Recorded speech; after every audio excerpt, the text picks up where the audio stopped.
Hello, everyone, fellow interlopers and travelers of the universe. Welcome. I am Professor Malocura, and for today's Hub Talk, we're embarking on a harrowing journey into the heart of a cataclysm known as the Great Dissonance. Brace yourselves, for the very fabric of reality is unraveling, and the consequences are dire.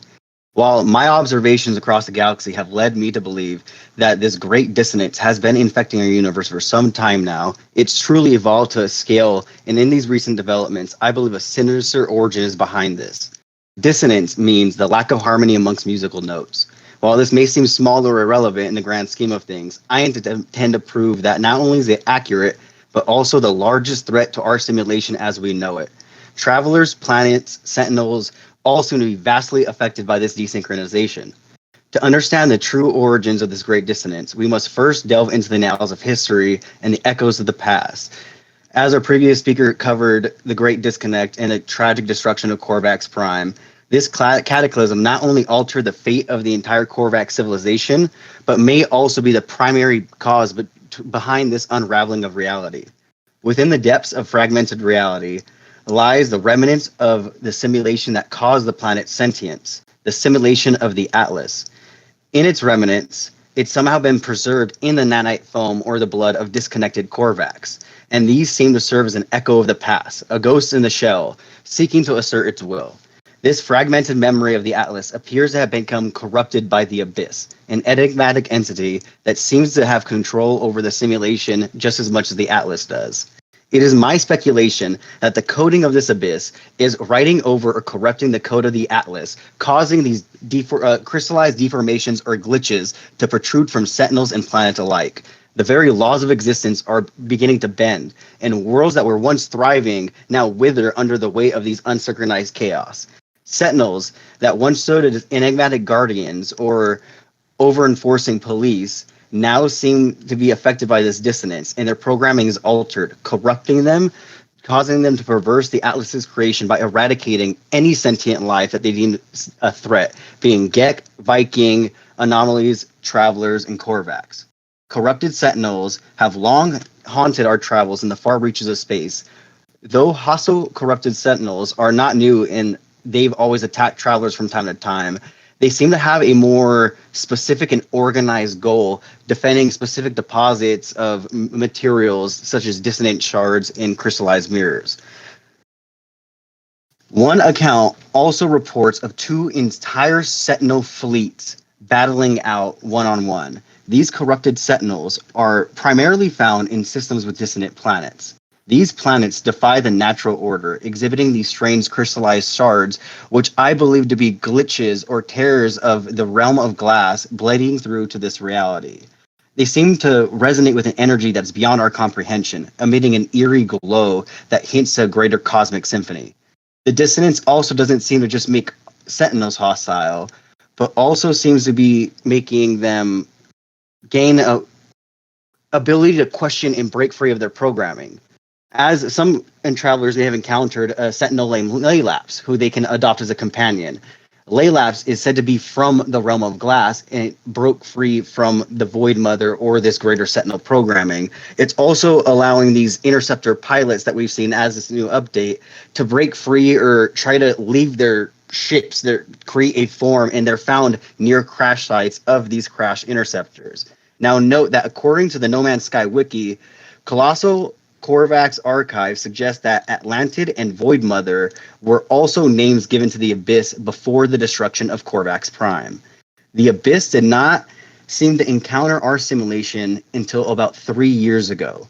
When this entity was known to the universe, countless travelers ventured from the reaches of space, carrying out research on behalf of traveler Ariane and the space anomaly.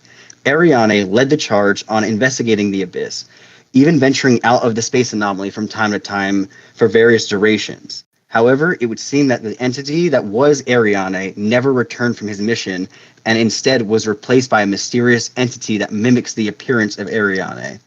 Since the emergence of the Abyss, the simulation has forever shifted, seemingly creeping deeper and deeper into the underbelly of the collective unconsciousness of this simulation. The Abyss has also been referred to as Void Mother, originating from the destruction of Korvax Prime. And remember, Korvax Prime was a sentient planet. That anomalous region seems to be the birthplace and origin point of this dissonance that is beginning to spread throughout the galaxy.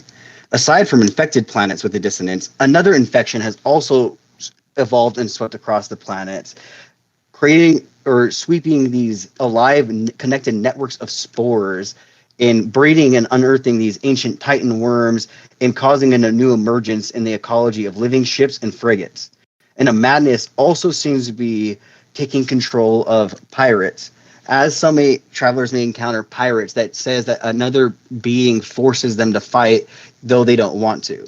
While not confirmed, accounts from travelers of the hub and beyond mention an ongoing containment breach in the water supplies that alters the minds of those who drink it. From reports and logs I have scoured in research, it seems that half of the water supply in the galaxy has already been contaminated. And according to logs recovered from a Sentinel pillar, the Abyss, along with the Sentinels, are using nanites to contaminate the water and change life forms in the ecosystem as a whole. And while investigating a pillar and recent updates, there's a code at the end that spells out a variant form of Ariane. In our quest for knowledge and understanding, we must tread carefully, for the boundaries between order and chaos, reality and illusion are ever shifting. Let us seek to restore harmony, to mend the fractures in the fabric of existence, and preserve the sanctity of the existence in the face of this great dissonance.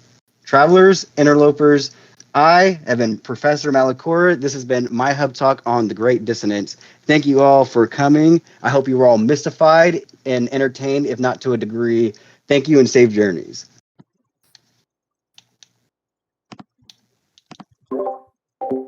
Yay. Excellent speech. Yay. Good speech. I don't think I'm in the right thingy. I'll be back in about an hour. Now, Professor, I did have a question for you. And Xander, I'll see you later, man.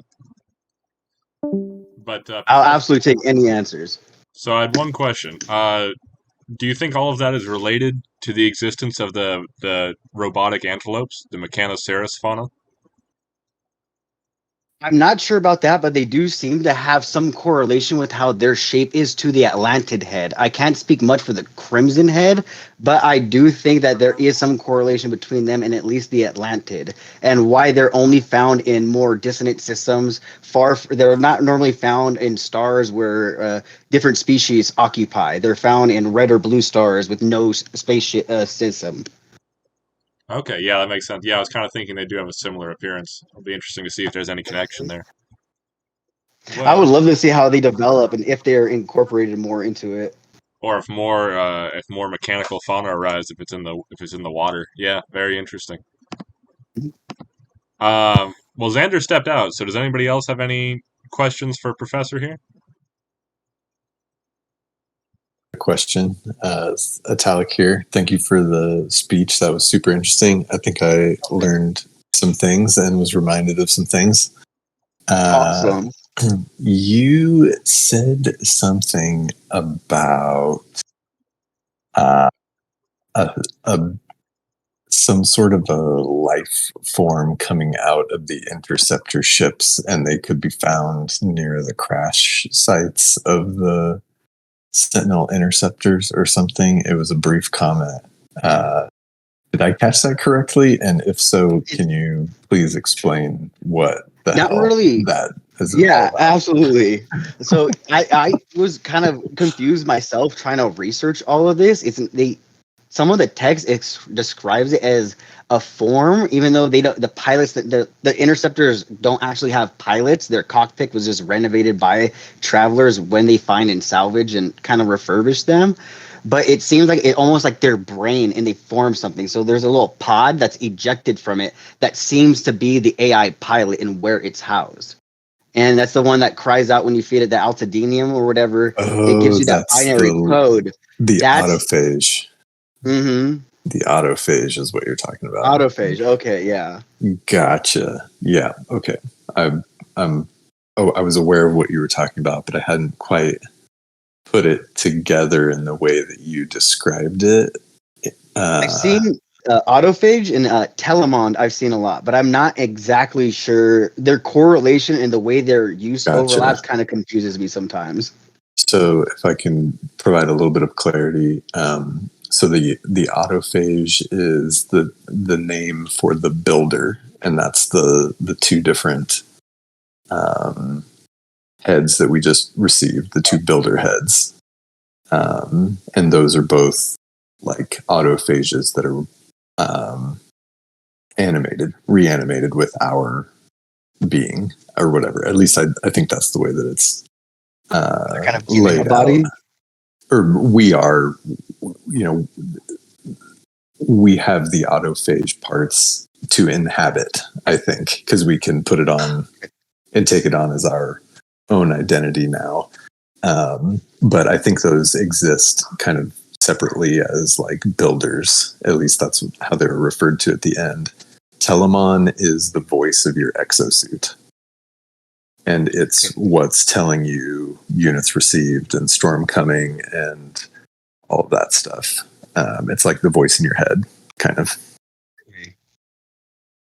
Yeah. Thanks for clarifying that. Yeah. That kind of helps a lot with it. Yeah. And the autophages are super interesting and I think are going to be a big part of what's going on.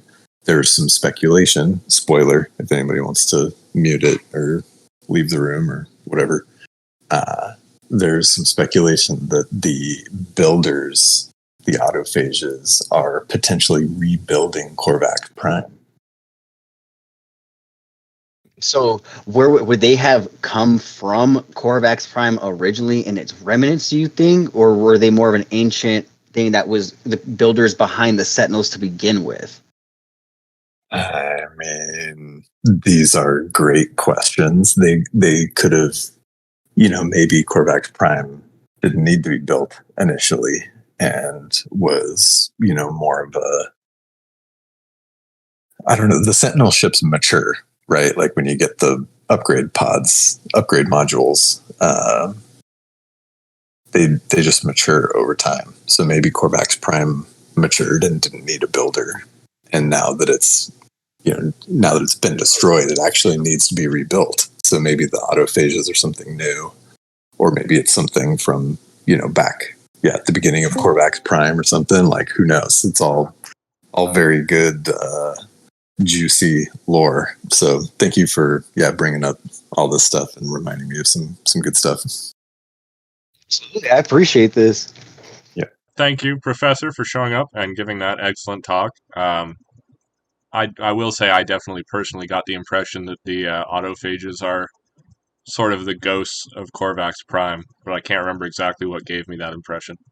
But anyway, it was a great speech. Thanks for showing up for the Hub Talk, and then it'll be up on the channel in a little bit.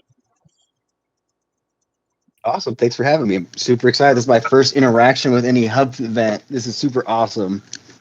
Sweet. Yeah, everybody's got to have their first one.